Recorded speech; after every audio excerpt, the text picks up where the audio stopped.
Assalamualaikum warahmatullahi wabarakatuh. Halo semuanya, perkenalkan nama saya Salsabila Bunga Dwi Pertiwi dengan NPM 25411060. Jadi di sini saya akan menceritakan tentang buku yang pernah saya baca, yaitu Boleh Kalah Asal Jangan Menyerah. Aku bakal kasih tahu kelebihan dan kekurangan dalam buku ini dan apa aja yang aku dapat dari baca buku ini. Yuk kita sama-sama bahas buku ini. Jadi judul buku ini adalah Boleh Kalah Asal Jangan Menyerah.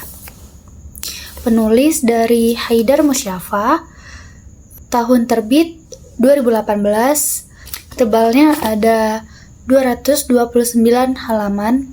Genre dari buku ini motivasi dan pengembangan diri. Tagline-nya yang ada dalam buku ini adalah belajar bukan hanya meniru kebiasaan orang-orang yang sudah mapan dan sukses, tapi belajar yang terbaik adalah dari mereka yang terbilang punya banyak keterbatasan dan sering gagal merangkul keinginan.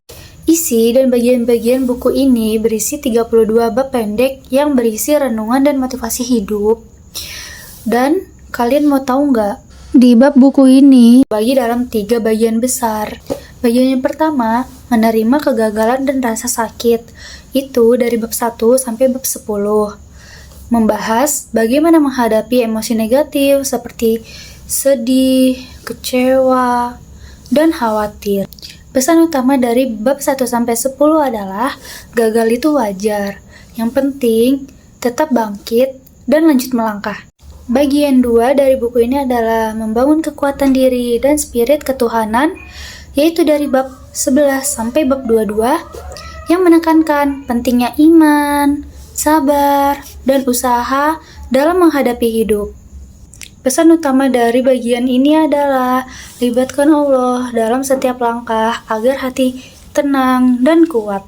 Bagian ketiga, bangkit dan melangkah maju, itu berada di bab 23 sampai bab 32 yang mengajak pembaca menatap masa depan dengan semangat baru dan berpikir positif.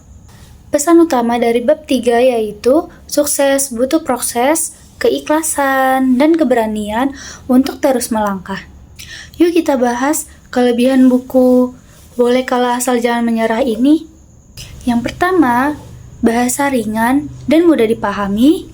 Yang kedua, bab pendek, enak dibaca kapan saja. Dan yang ketiga, penuh motivasi spiritual yang menenangkan. Yang keempat, relevan dengan kehidupan nyata dan penuh makna.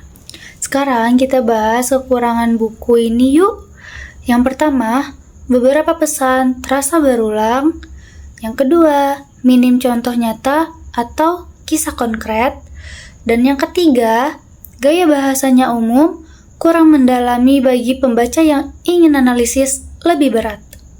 Pendapat pribadi saya setelah membaca buku ini adalah buku ini sangat memotivasi dan cocok dibaca saat sedang lelah, gagal, atau kehilangan semangat karena tiap bab seperti memberi pelukan moral yang menenangkan dan menyemangati. Kesimpulan singkat dari saya adalah buku ini memberi inspirasi untuk tetap kuat, sabar, dan percaya bahwa setiap kegagalan adalah bagian dari proses menuju keberhasilan. Demikian dari penjelasan saya ucapkan terima kasih dan wassalamualaikum warahmatullahi wabarakatuh.